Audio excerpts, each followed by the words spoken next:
Hello students, आज हम लोग पढ़ेंगे वक्रता त्रिज्या और फोकस दूरी में क्या संबंध है। पहले हम अवतल दर्पण के लिए पढ़ेंगे, उसके बाद उत्तल दर्पण के लिए भी हम आपको बताएंगे। तो देखिए, एक चित्र प्रदर्शित है अवतल दर्पण का। ये अवतल दर्पण का ध्रुव है, फोकस, और ये वक्रता केंद्र है।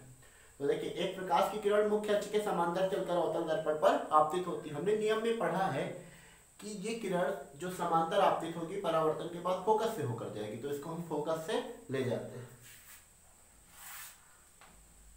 दूसरी प्रकाश की किरण जो हम वक्रता केंद्र को, इस बिंदु को हम नाम दे देते हैं, एक आपतन बिंदु है।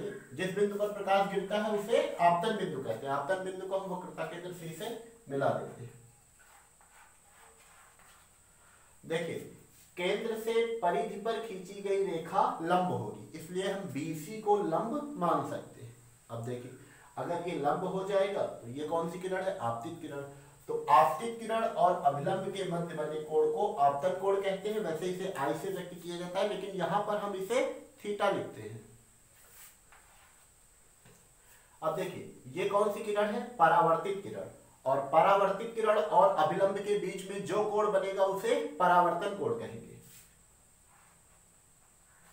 परावर्तन कोण को हम R से व्यक्त करते थे, लेकिन यहां पर भी इसे हम थीटा लिख लेते हैं। ऐसा हम कर सकते हैं। क्यों? क्योंकि परावर्तन के नियम में हमने पढ़ा है कि आपतन कोण का मान सदैव परावर्तन कोण के बराबर होता है। तो अगर आपतन कोण थीटा लिख सकते हैं तो हम परावर्तन कोण को भी थीटा लिख सकते हैं, according to rule of reflection. तो देखिए, परावर्तन के नियम से हम क्या लिख सकते हैं? इसको अगर हम AB नाम दे दें इस किरण को, तो हम लिख सकते हैं कोण ABC, यानी ये वाला कोण आपतन कोण ABC बराबर होगा कोण परावर्तन के। ये जो कोण बन रहा है इसको हम क्या पढ़ेंगे? कोण CBF। तो ये दोनों कोण किसके बराबर है? थीटा के।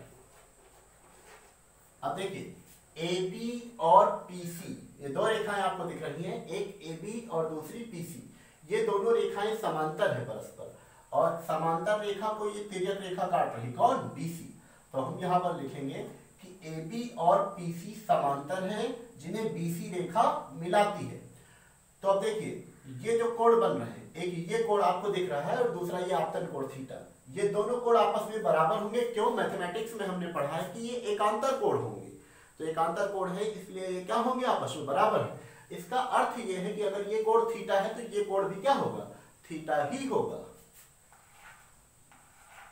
है ना। तो यहां पर अब हम क्या लिख सकते हैं कि कोण ABC किसके बराबर होगा?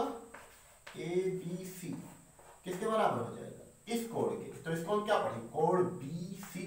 जहां पर कोण बनता है उसे हम बीच में पढ़ेंगे। ये पीछे छोटी क्लास में पढ़ा हमने, कोण BCF। अब देखिए, ये भी थीटा के बराबर है। इसको हम दे देते हैं इक्वेशन फर्स्ट, इक्वेशन सेकंड। समीकरण 1 और 2 को गौर से देखिए, दोनों के बाएं पक्ष आपस में बराबर है। तो ये पक्ष भी, जैसे भी थीटा के इक्वल है दोनों, तो इनको भी हम बराबर लिख सकते हैं। तो लिखेंगे समीकरण 1 और 2 से कोण CBF किसके बराबर होगा? कोण BCF के। समीकरण 1 और 2 से कोण BCF बराबर कोण CBF। अब देखिए, कोण BCF ये कोण और ये कोण आपस में बराबर है, इसलिए BF और FC रेखाएं भी परस्पर बराबर होंगी। क्यों बराबर होंगी?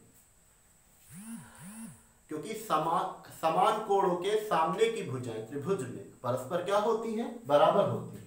तो ये दोनों भुजाएं परस्पर क्या होंगी? अगर दोनों कोण बराबर होंगे तो दोनों भुजाएं भी इक्वल होंगी, यानी कि BF किसके बराबर होगा? FC के।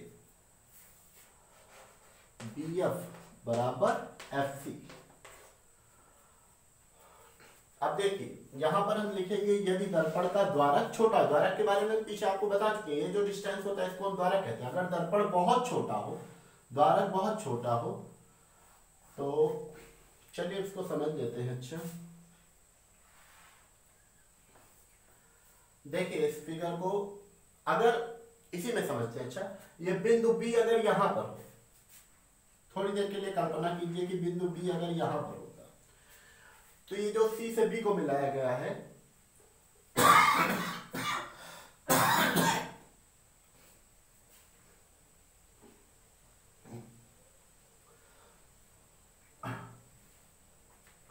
देखिए बिंदु B अगर यहां पर हो तो C को B से मिला दीजिए। अब देखिए जो PC रेखा है वो लगभग BC रेखा के बराबर है। PC रेखा लगभग BC रेखा के बराबर होगी इस स्थिति में। तो यही अर्थ है कि अगर बिंदु B बिंदु P के बहुत समीप हो, या दूसरे शब्दों में हम कहें कि दर्पण का द्वारक छोटा हो, तो अगर दर्पण का द्वारक छोटा होगा तो हम लिख सकते हैं कि BF किसके बराबर होगा, PF के। यानी कि हम BF के स्थान पर क्या लिख सकते हैं, PF। तो हम BF के स्थान पर लिख लेते हैं PF बराबर FC। इक्वेशन मिल गई हमको। हम क्या करते हैं, दोनों पक्षों में PF जोड़ देते हैं। क्यों जोड़ते हैं, ताकि रेडियस आ जाए हमारी। F और R में जो रिलेशन निकालना है वो आसानी से निकल जाए। तो PF, इधर भी PF जोड़ दिया और दाएं पक्ष में भी PF जोड़ देते हैं, FC प्लस PF। और यहां पर चिन्ह परिपाटी के नियमों का भी ख्याल रखेंगे। देखिए PF और PF जब जुड़ेगा तो हो जाएगा 2PF बराबर। अब FC और PF जुड़ेगा तो क्या होगा, इसके लिए हम डायग्राम पढ़ जाते हैं। देखिए FC दिख रहा है आपको प्लस PF। तो हम अगर इनको जोड़ें PF और FC को, तो हम एक बार में क्या लिख सकते हैं, PC। तो PF प्लस FC की जगह हम क्या लिख सकते हैं, PC। अब अगर हम चाहें तो बिना चित्र पर जाए इसकी वैल्यू लिख सकते हैं। देखिए 2, P क्या है, ध्रुव, और F किसको व्यक्त करता है, मुख्य फोकस। तो ध्रुव से मुख्य फोकस के बीच की दूरी फोकस दूरी, यानी कि स्मॉल f। डायग्राम में भी देख लीजिए PF ध्रुव से फोकस के बीच की दूरी फोकस दूरी। उसी प्रकार से PC ध्रुव से वक्रता केंद्र के बीच की दूरी, यानी कि वक्रता त्रिज्या। और वक्रता त्रिज्या को किस अक्षर से व्यक्त करते हैं, कैपिटल R से।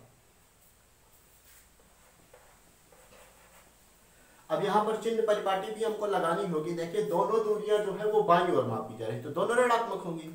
तो दोनों में हम माइनस लगा देते हैं, -R - 2F। देखिए माइनस से माइनस कैंसिल हो जाएगा तो हमारे पास बचेगा 2F बराबर R।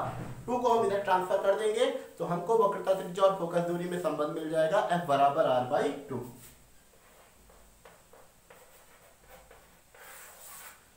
ये हो गया अवतल दर्पण के लिए वक्रता त्रिज्या और फोकस दूरी में